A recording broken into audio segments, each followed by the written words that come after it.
Hello! Welcome back. This is the Benjinator, and you're watching Let's Play Chrono Trigger. This is part 59, and we are about to enter the ominous Black Omen. And so I just wanted to, before we go in, just wanted to show you my setup just quickly. So, the thing about the Black Omen is that you're going to be... I prefer to switch characters around a lot. You don't necessarily have to do that, but I feel like since that you're pretty close to the point where every character is learning their single techs, all of them, it's kind of good to switch around just so that they can learn them. In this LP, I will be showing off every single one of the single techs and hopefully the triple techs too, at some point, probably in a bonus video. So just something to keep in mind. But in this dungeon, because you have enemies that give out a lot of tech points and a lot of EXP, it does pay off to kind of vary up your party a little bit. For the time being, I'm going to be using Chrono, Ayla, and Magus, because Ayla and Magus are the most behind on their techs, as you can see. Magus still has a little ways to go before he learns Dark Matter, which is awesome. Luca is pretty close to learning Flare. Robo is actually pretty damn close to learning Shock, too. Marley's on her way to learning Life, too. And Frog is almost there, actually. He's only 37 tech points away, so that's just something that you want to keep in mind. So for the time being, I'm going to be using Chrono, Ayla, and Magus, but I am not going to be keeping that as my permanent party. I'm going to be switching it up. The important thing to remember, though, is whenever you switch party members, remember to take the Nova armor, the prison helmets with you. For the most part, I am not going to be switching out Chrono. You don't have to keep for Chrono in your party, but I just like him. He's the main character. He's got the rainbow. Pretty good. So anyway, decked out with the best armor possible. And then the good thing to note is that all three of the characters are, for the most part, immune to status effects. There are a couple times where there's some bosses will be able to cast Confuse or Poison or Lock on you regardless, but that's considerably rare.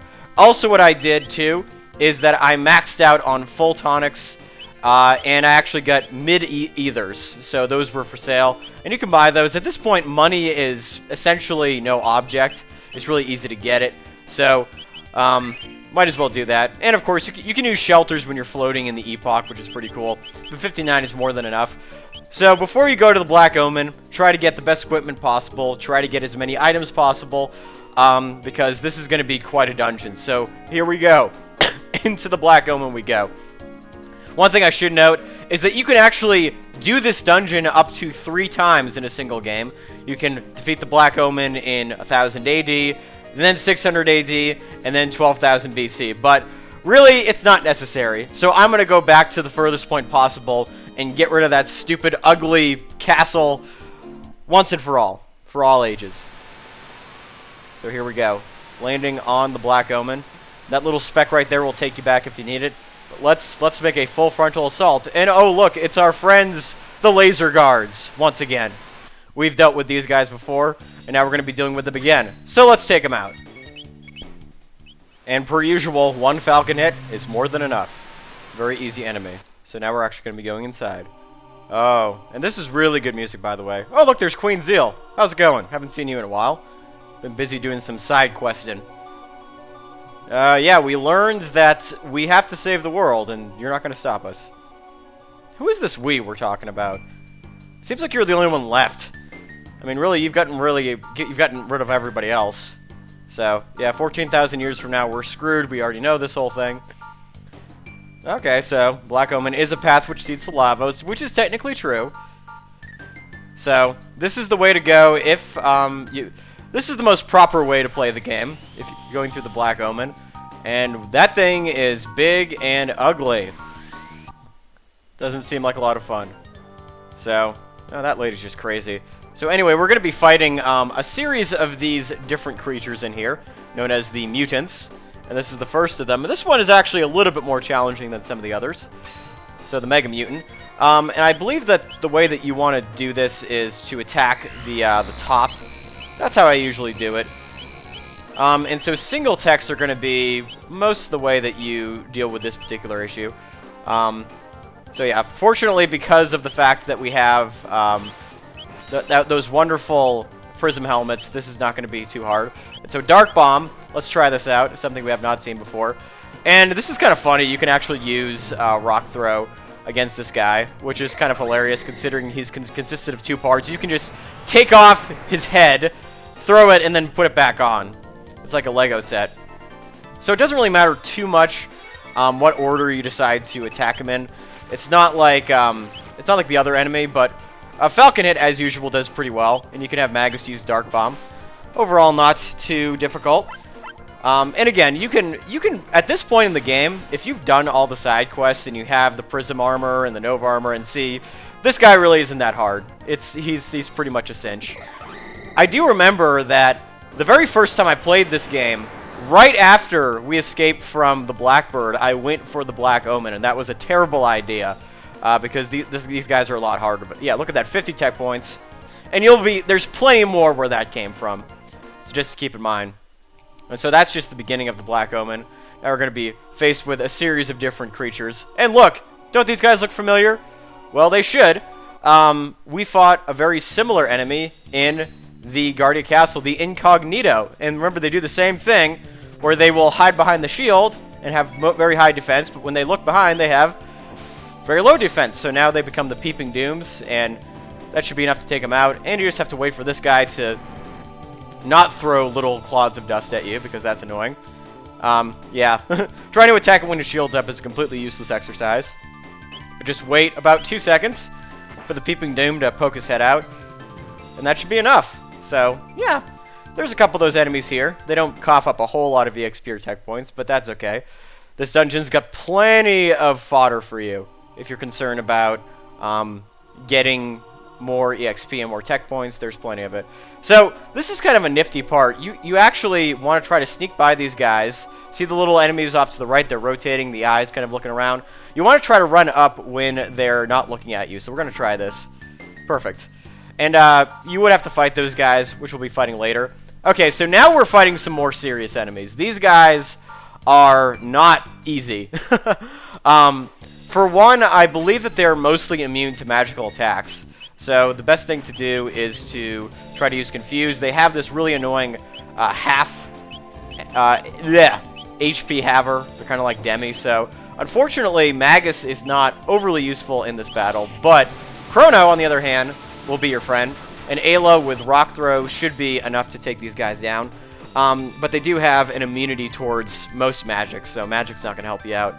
But you do want to try to get rid of these guys as quickly as possible, because they do have that annoying HP haver, as we've seen. And also, they have a fairly annoying standard attack. So the goons are not ones to be messed with. So yeah, he uses here, Yi, and this is going to hurt. Yeah, so 201. Not devastating, but definitely not fun. So physical attacks are the ways to go here. Unfortunately, Magus's regular Scythe attack is not too bad. But the goons, don't use magic on them. They are going to be resistant to it. And there you go. Dead goons equals happiness. So 30 tech points, not bad.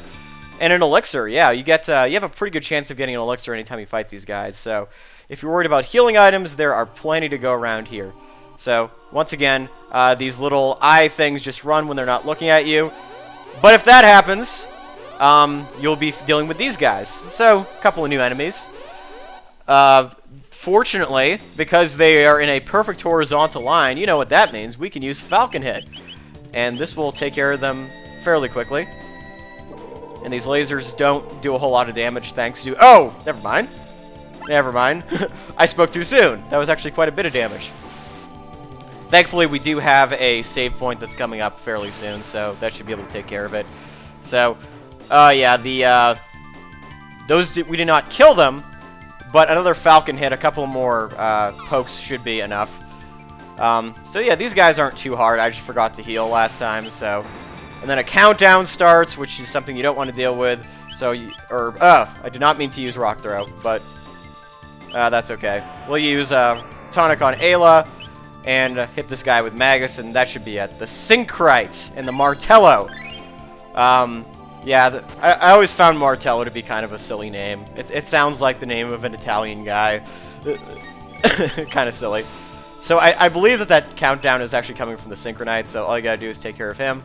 And these guys are not too tough. Thankfully, with the Prism specs, you do have a slight boost to your attack power, which is always a good thing. And so really all the Martellos will do are shoot lasers at you. And of course he shot lasers at the wrong character. Shoot lasers at Chrono, he's going to be up in your face. Rather hype, rather. Level ups all around. Good stuff indeed. So now we are at the save point, which I am going to take advantage right now. So I'll be right back. I do miss... I'm sorry. Oh, man. Throat was clogged up. So I do really love this dungeon. The music, the ambience, and the really cool enemies definitely give it a spark. Oh, man. And so now we're going to actually be fighting the wall, believe it or not. So this is another interesting bunch of enemies here, or the panels as they're called. And so sometimes I use Falcon Hit just for the sake of expediency. But yeah, you're essentially fighting these little suits of armor that are on the wall here, which I think is kind of goofy, but it's also sort of fun at the same time. And they shoot missiles at you. And as you can see, Magus's magic defense is probably the highest out of everybody's. So if you want to take out these guys quickly, I would recommend Falcon Hit. Something I should have done, but on the other hand, these guys really aren't that tough, so you can just kind of waltz through them pretty quickly. They shoot lasers, they do their thing, and of course Chrono has the Frenzy Band, which is amazing. So there we go, 24 more tech points, and we're actually on the verge of learning some new techs. Dino Tail by Ayla, which I'm not really a huge fan of, but there goes the displays, and Magus's Dark Mist, which will get him 1 point closer to using Dark Matter. Alright, so a couple more displays. Let's take these guys out. Alright, so we learned Dark Mist with Magus and Dino Tail with Ayla. And I think in this battle I will, well, not in this battle in particular, but in a different battle I will be able to show these off. And so there's a reason why in this battle we cannot use magic. And that is because these little dudes on the side have the same power as the Rubbles. They use Lock All, and nobody is immune to it. The nice positive is that these guys are essentially Rubbles. If you defeat one, it will give you 100 tech points. So try your best to hit one. If you can, it'll be you'll be able to learn some tech points. But of course, just like the Rubbles, they will run away if you're not quick. So it's another race against time. Let's see if we can't get some more tech points out of this. Because the closer we can get to using Dark Matter, the better. Are we going to be able to kill one? It looks like we did. All right, so 100 tech points awarded to us. Critical hit by Magus. And so let's see if we can get another one. Actually, I believe it's 50 and 50. It's not exactly 100, but all right. So we defeated that, and what are we going to get? 200 tech points. Oh my God! So if you want to grind for more techs, that is definitely the way to do it. All right, fantastic. So we are in the Black Omen. We are trying to deal with some very tough but useful foes, especially for tech points and experience. So what lies ahead in this mysterious, ominous palace? Well, we're going to have to find out next time in the next episode of Let's Play Chrono Trigger. This is the Benjinator, and I will see you later.